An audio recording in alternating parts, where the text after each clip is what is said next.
Este é o programa Nisto Cremos, as grandes verdades da Bíblia. O tema de hoje é o número 25. Vamos estudar juntos sobre o maior evento de toda a história do universo, que será a segunda vinda de Cristo a este mundo. Como será, o que ocorrerá com o mundo, o que ocorrerá com as pessoas quando Jesus voltar, enfim. Esse é um tema que merece muita atenção e interesse. Eu convido que você esteja muito atento, especialmente acompanhando a leitura das passagens bíblicas, porque nós vamos aprender muita coisa juntos hoje. Me acompanhe.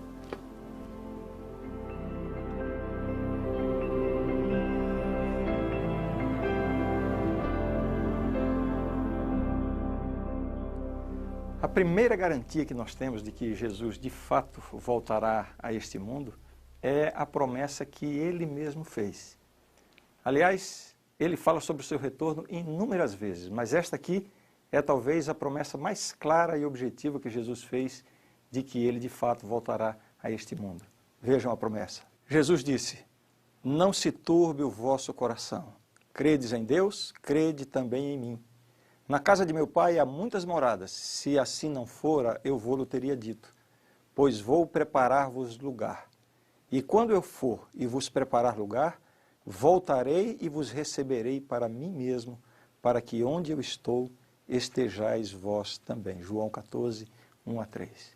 Você percebe? Existem muitas outras referências bíblicas afirmando a volta de Jesus. Veja essa aqui no livro de Hebreus.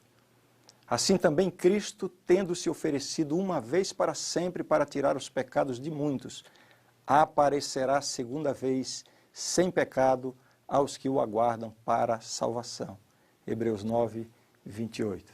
Vejamos agora algumas informações bíblicas sobre como Jesus virá. Eu convido que você acompanhe atentamente cada um desses textos da Palavra de Deus. Em primeiro lugar, o texto de Apocalipse 1, verso 7, nos mostra que a volta de Jesus será literal e pessoal. "Eis que vem com as nuvens, e todo olho o verá, até quantos o traspassaram, e todas as tribos da terra se lamentarão sobre ele, certamente. Amém." Então vejam, literal e pessoal. Não tem aquela ideia de uma coisa espiritual que vai ser vista apenas por um grupo de pessoas, não. O texto diz: todo olho o verá. Vejamos ainda, será audível. O apóstolo Paulo, em 1 Tessalonicenses capítulo 4, verso 16, ele diz: "Porquanto o Senhor mesmo, dada a sua palavra de ordem, ouvida a voz do arcanjo e ressoada a trombeta de Deus, descerá dos céus, e os mortos em Cristo ressuscitarão primeiro." Será um acontecimento audível, ao som de trombetas, à voz do arcanjo, realmente algo extraordinário. Vejamos ainda o que diz a Bíblia sobre a volta de Jesus. Será gloriosa. No livro de São Mateus, capítulo 16, verso 27, o próprio Jesus dizendo: "Porque o Filho do Homem há de vir na glória de seu Pai com os seus anjos, e então retribuirá a cada um conforme as suas obras." Essas passagens todas refutam completamente a ideia de que Cristo voltará de forma secreta, sem que ninguém veja, a fim de arrebatar secretamente a sua igreja, como alguns pensam. Apocalipse 1,7, que nós acabamos de ler, diz assim: "Eis que vem com as nuvens, e todo olho o verá." Veremos agora o que acontecerá com as pessoas na ocasião da volta de Jesus.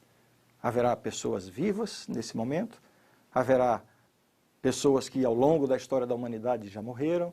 Dentre esses dois grupos, haverá pessoas que viveram com Jesus, outros que não quiseram saber de Jesus. Afinal, o que acontecerá com as pessoas? Vejamos o que diz a Bíblia. "Então aparecerá no céu o sinal do Filho do Homem. Todos os povos da terra se lamentarão e verão o Filho do Homem vindo sobre as nuvens do céu com poder e muita glória." Palavras do próprio Jesus falando a respeito da sua vinda, um acontecimento extraordinário. Ainda em Mateus 24, "Porque assim como o relâmpago sai do Oriente e se mostra até no Ocidente, assim há de ser a vinda do Filho do Homem." Mateus 24, 27, palavras do próprio Jesus. Agora, outra pergunta: o que acontecerá às pessoas na ocasião da volta de Jesus? Qual será a reação das pessoas?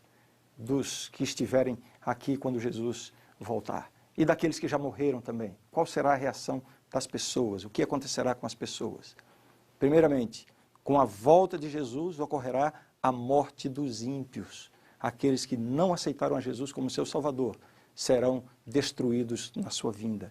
O texto diz assim: os reis da terra, os grandes, os comandantes, os ricos, os poderosos, e todo escravo e todo livre, se esconderam nas cavernas e nos penhascos dos montes, e disseram aos montes e aos rochedos: caí sobre nós e escondei-nos da face daquele que se assenta no trono e da ira do Cordeiro.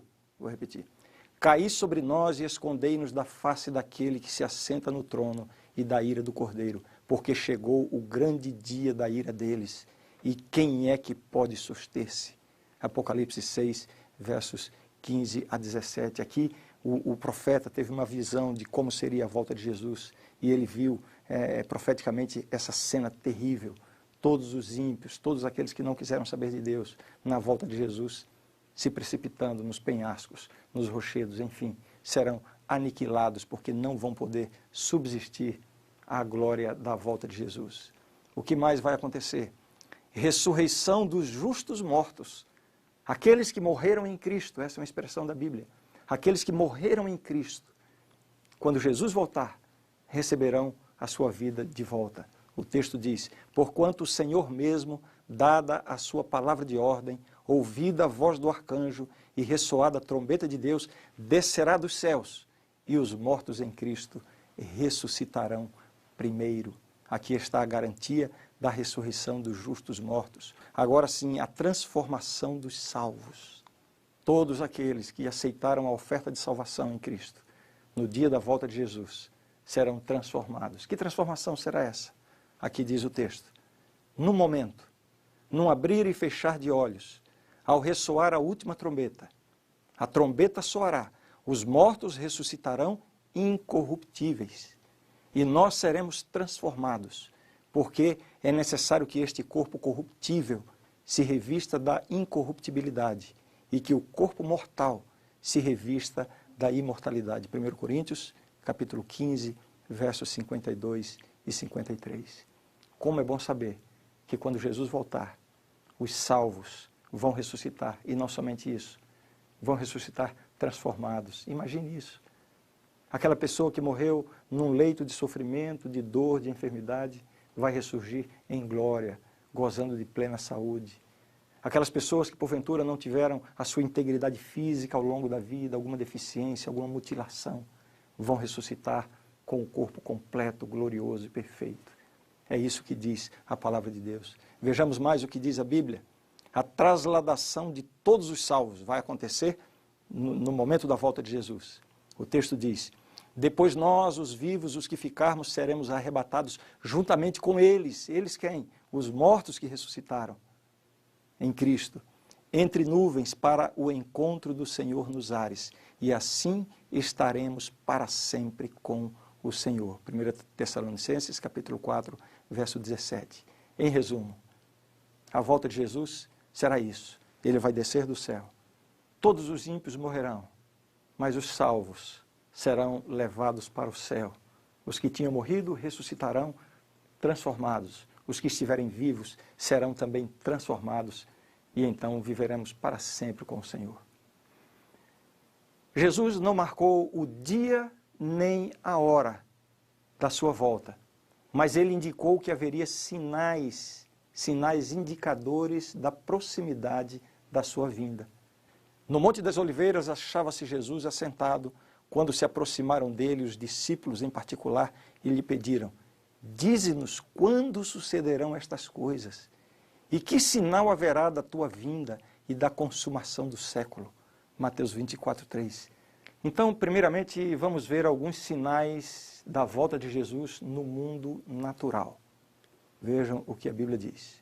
Ora, ao começarem estas coisas a suceder, exultai e erguei a vossa cabeça, porque a vossa redenção se aproxima. Ainda lhes propôs uma parábola dizendo: vede a figueira e todas as árvores. Quando começam a brotar, vendo-o, sabeis por vós mesmos que o verão está próximo. Assim também, quando virdes acontecerem estas coisas, sabei que está próximo o reino de Deus. Lucas 21, 28 a 31. Que sinais são esses? Lucas 21, 25. Haverá sinais no sol, na lua e nas estrelas.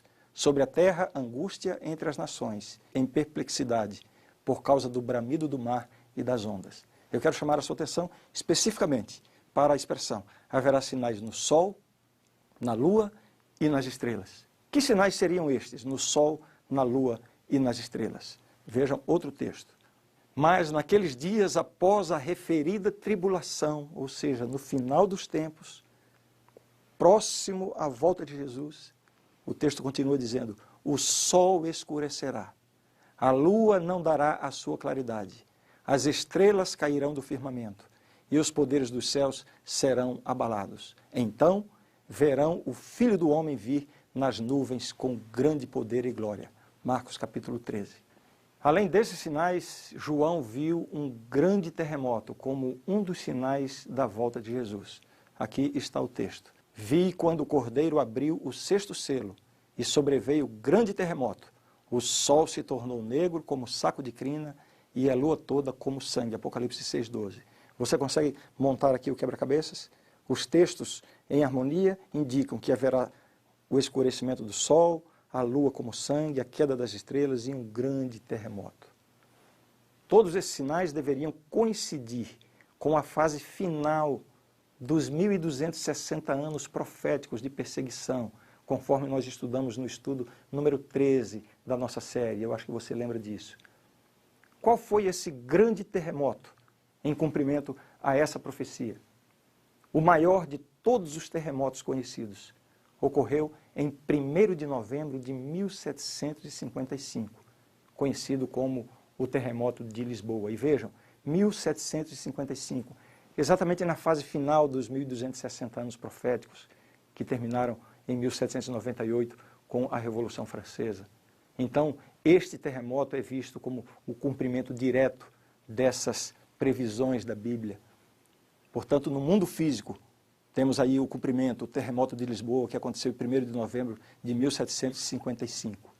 Os efeitos desse terremoto foram observados na Europa, África e América, cobrindo uma área de mais de 10 milhões de quilômetros quadrados.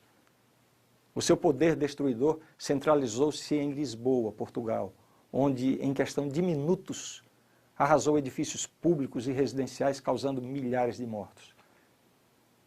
Embora os efeitos físicos do terremoto tenham sido imensos, o seu impacto sobre o pensamento da época não foi menor.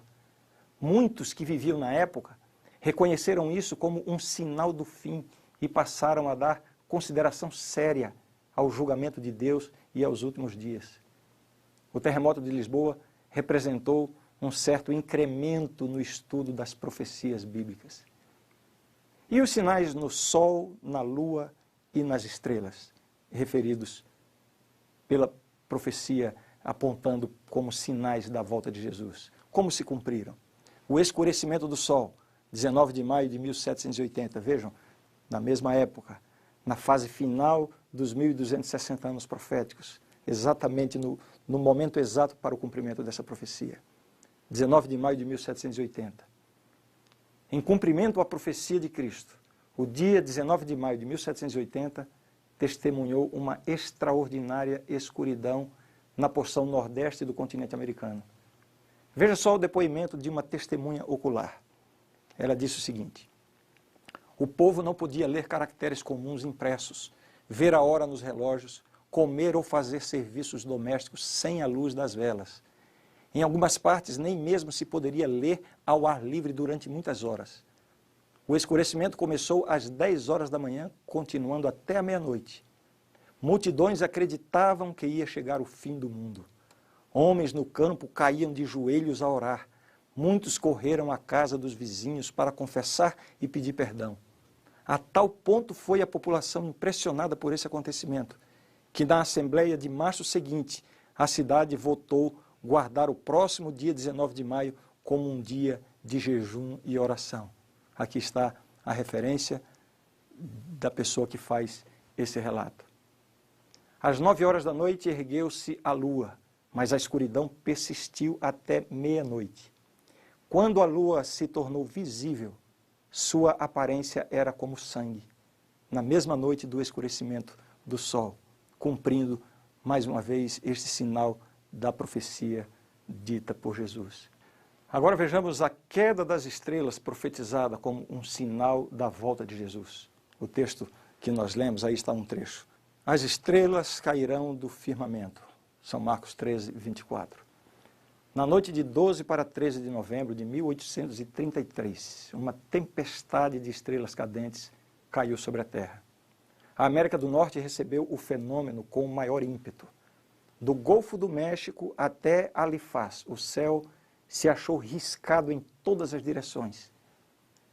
Cálculo de Olmsted, do Observatório de Boston, era que a queda chegou a cerca de 34.640 estrelas por hora.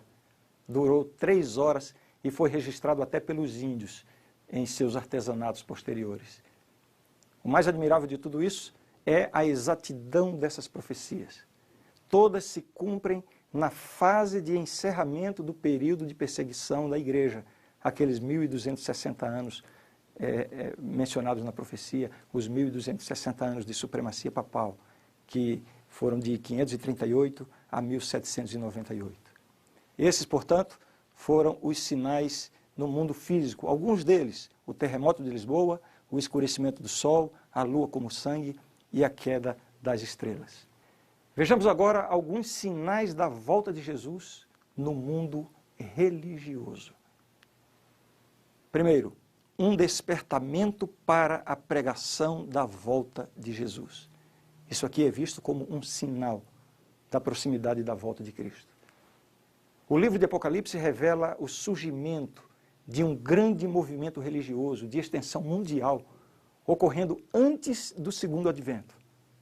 Na visão dada a João, que escreveu o Apocalipse, um anjo que anuncia a volta de Jesus é que simboliza esse movimento de extensão mundial pregando sobre a volta de Jesus. Veja o que diz o texto. Apocalipse 14, versos 6 e 7. Vi outro anjo voando pelo meio do céu, tendo um evangelho eterno para pregar aos que se assentam sobre a terra e a cada nação e tribo e língua e povo, dizendo em grande voz: temei a Deus e dá-lhe glória, pois é chegada a hora do seu juízo, e adorai aquele que fez o céu e a terra e o mar e as fontes das águas. Este anjo no Apocalipse, nesse caso aqui, está simbolizando este movimento de pregação, anunciando a hora da chegada do juízo. E como você vê, é um movimento mundial, pregando a todos os que se assentam sobre a terra.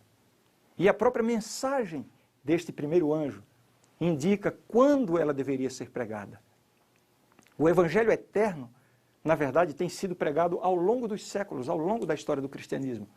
Mas essa mensagem, enfatizando o aspecto do juízo dentro do evangelho, somente poderia ser pregada no tempo do fim. Você lembra da profecia de Daniel 8,14, que estudamos aqui no estudo anterior, número 24? Que revela que a purificação do santuário celestial profetizada em Daniel se refere exatamente a uma obra de juízo iniciada por Jesus ao fim do período de 2.300 anos. Se você tiver dúvidas, assista de novo aquele estudo. O fim do período de 2.300 anos, nós vimos aqui na profecia, 1844. Por isso, esse movimento de pregação sobre a volta de Jesus foi profetizado dessa maneira, exatamente na hora do juízo. Exatamente na fase em que Jesus passou do lugar santo para o lugar santíssimo. Um movimento de pregação profetizado aqui no Apocalipse. Existe um movimento que surgiu bem no final dos 2.300 anos de Daniel 8,14 e começou a pregar enfaticamente o segundo advento de Jesus por todo o mundo. Esse é o movimento adventista ou a Igreja Adventista. A natureza mundial desse movimento é um dos mais claros sinais de que a volta de Cristo se aproxima. Veja, assim como João Batista preparou o caminho para o primeiro advento de Cristo, assim também o movimento adventista está preparando o caminho para o seu segundo advento. A mensagem central pregada por esse movimento se encontra em Apocalipse 14, dos versos 6 a 12. Eu vou pedir que depois você leia com calma, para você ver exatamente o que a profecia diz sobre a mensagem central que deve ser pregada nesses últimos tempos, próximo à volta de Jesus. Muito bem, estamos falando sobre os sinais da volta de Jesus. Já vimos os sinais no mundo físico e agora estamos considerando os sinais no mundo religioso. O primeiro que mencionamos é um despertamento para a pregação da volta de Jesus. Um segundo sinal no mundo religioso será a pregação do Evangelho em todo o mundo. Vejam o que está dito na Bíblia. E será pregado este Evangelho do Reino por todo o mundo, para testemunho a todas as nações. Então virá o fim. Nós podemos testemunhar hoje um grande avanço na pregação em lugares do mundo antes impenetráveis pela igreja. Os recursos tecnológicos, TV, rádio, internet, têm possibilitado um grande avanço para o Evangelho. E além de qualquer recurso humano ou tecnológico, Deus poderá a qualquer momento remover todas as grandes barreiras que hoje impedem o avanço do Evangelho e fazer com que todas as pessoas no mundo tenham acesso à mensagem de salvação em Cristo. Este é um sinal quando o Evangelho for pregado em todo o mundo. Outro sinal no mundo religioso, embora pareça um paradoxo considerado com o que acabamos de ver, é, na verdade, um declínio religioso que vai ser testemunhado quando Jesus estiver próximo a voltar. Vejam o que diz o texto bíblico. Sabe, porém, isto: nos últimos dias sobrevirão tempos difíceis, pois os homens serão egoístas, avarentos, jactanciosos, arrogantes, blasfemadores, desobedientes aos pais, ingratos, irreverentes, desafeiçoados, implacáveis, caluniadores, sem domínio de si, cruéis, inimigos do bem, traidores, atrevidos, enfatuados, mais amigos dos prazeres que amigos de Deus, tendo forma de piedade, negando-lhe, entretanto, o poder. Foge também deste. 2 Timóteo 3, 1 a 5. Essa aqui é uma descrição exata do mundo que estamos vivendo. E isso aqui é apresentado como sendo um sinal da volta de Jesus. Olha o que o apóstolo diz: sabe, porém, isto, nos últimos dias. E a condição das pessoas, da sociedade hoje, nunca foi tão harmonizada com essas palavras como em qualquer outra época da história. Outro sinal importante da volta de Jesus no mundo religioso é o ressurgimento do papado. Ao longo dessa série de estudos, nós analisamos várias profecias que apontavam para o período de supremacia papal. Veja especialmente o estudo número 12, para você se lembrar e entender bem esse assunto. O período de supremacia papal, historicamente, durou de 538, com o decreto de Justiniano, até 1798, quando, na Revolução Francesa, o Papa foi aprisionado pelo general Berthier, de Napoleão. Esse período é identificado na profecia como os 1260 anos de supremacia papal, de perseguição da verdadeira Igreja de Deus. A profecia se refere a essa queda do papado em 1798 como uma ferida mortal. Mas a mesma profecia prediz o ressurgimento do papado e, consequentemente, a sua crescente influência no mundo, pouco antes da volta de Jesus. Veja só o que diz a profecia. Então vi uma de suas cabeças como golpeada de morte. 1798, a queda do Papa. Mas essa ferida mortal foi curada e toda a terra se maravilhou, seguindo a besta. Apocalipse 13, verso 3. Um quinto sinal que será observado no mundo religioso, pouco antes da volta de Jesus, será o declínio da liberdade religiosa. Eu sei que isso aqui pode parecer estranho, falar isso, num mundo em que se fala de liberdade, onde a liberdade é apregoada, onde as leis estão enfatizando a liberdade. O que eu vou falar agora ainda não pode ser plenamente observado no contexto atual, mas é o que vai acontecer em breve.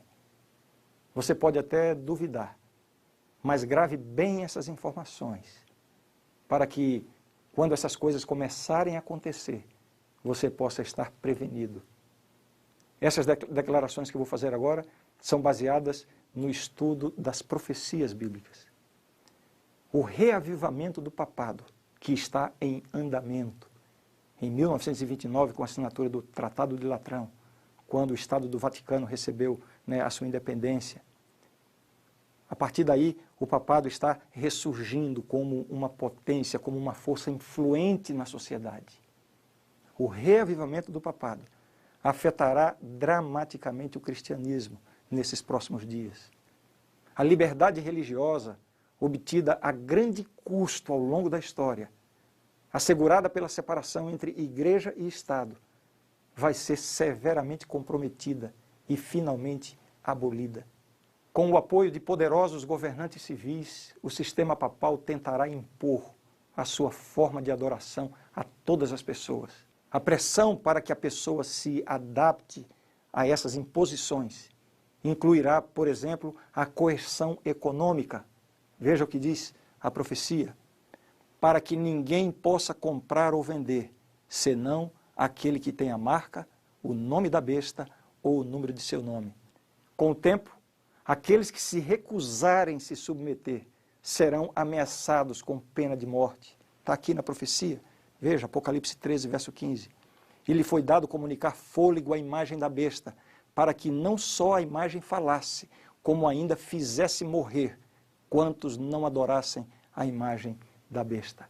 Esses serão momentos difíceis, momentos duros enfrentados por todos aqueles que quiserem ser leais a Deus. Mas tem uma coisa muito boa. Durante esse tempo de provação final, Deus intervirá em favor daqueles que forem fiéis a Ele. Vejam só que promessa maravilhosa. Daniel 12, verso 1. Nesse tempo se levantará Miguel, o grande príncipe, o defensor dos filhos do teu povo, e haverá tempo de angústia, qual nunca houve, desde que houve nação até aquele tempo.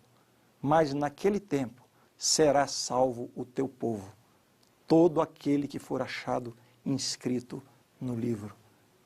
Aqui nós temos uma garantia de que Deus vai fazer uma intervenção em favor do seu povo. Continuando nossa argumentação, estamos apresentando os sinais da volta de Jesus. Já vimos sinais no mundo físico, no mundo religioso, e agora quero apenas ler com você mais 2 textos bíblicos que falam da condição do mundo nos últimos dias antes da volta de Jesus. O primeiro texto é esse que está em Lucas. Então lhes disse: levantar-se-á nação contra nação e reino contra reino. Haverá grandes terremotos, epidemias e fome em vários lugares, coisas espantosas e também grandes sinais no céu. Você vê essas coisas acontecendo aqui em nossos dias? O cumprimento dessas profecias? Mais um texto. Tendo em conta, antes de tudo, que nos últimos dias virão escarnecedores com os seus escárnios, andando segundo as próprias paixões e dizendo: onde está a promessa da sua vinda? Porque desde que os pais dormiram, todas as coisas permanecem como desde o princípio da criação. 2 Pedro, capítulo 3, versos 3 e 4.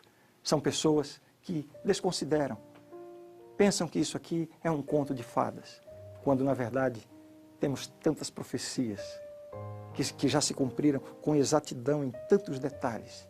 E essas profecias nos dão plena segurança de que Jesus vai voltar. Ele está voltando. Quero lhe dizer que perante Deus só há 2 grupos de pessoas: os salvos e os perdidos. A diferença entre um e outro é somente uma. Um grupo é composto por aqueles que aceitaram o convite de salvação oferecido por Deus. E o outro grupo são as pessoas que decidem rejeitar os apelos divinos. Na volta de Jesus, o contraste entre esses 2 grupos será marcante. Veja qual será a reação de cada um desses grupos. Primeiramente, a reação daqueles que não querem saber de Deus.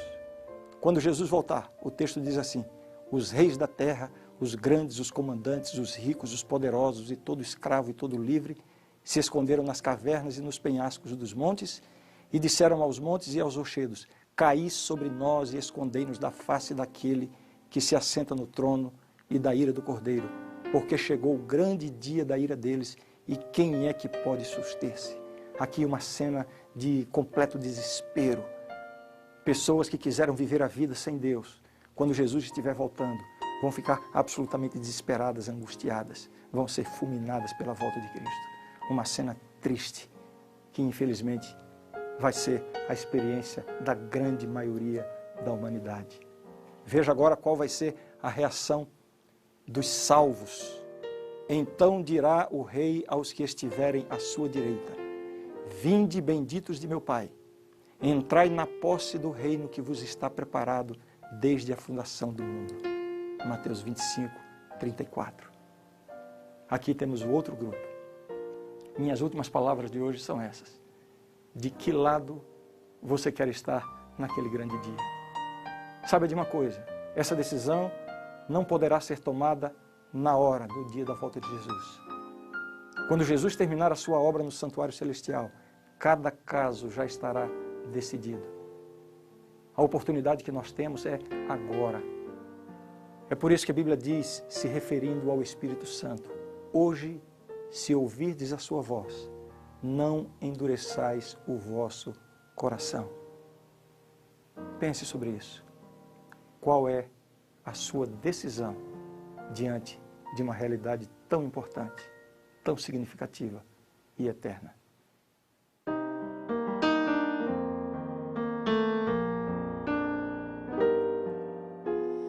Lado a lado aqui, crendo em seu amor, adorando o Rei, Senhor,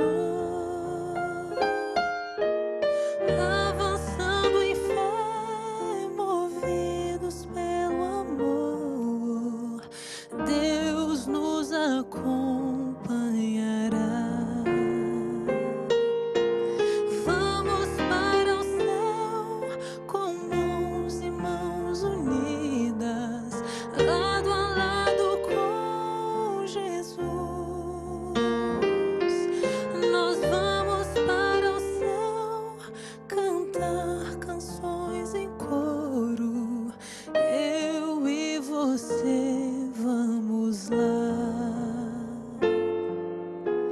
Joias somos nós, da pedra angular, fazendo o mundo ver quem é Jesus.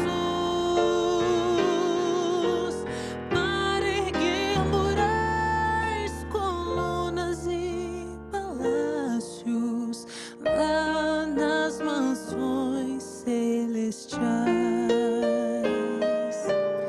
Vamos para o céu com mãos e mãos unidas, lado a lado com Jesus. Nós vamos para o céu cantar canções em coro, eu e você vamos lá nas mansões celestiais.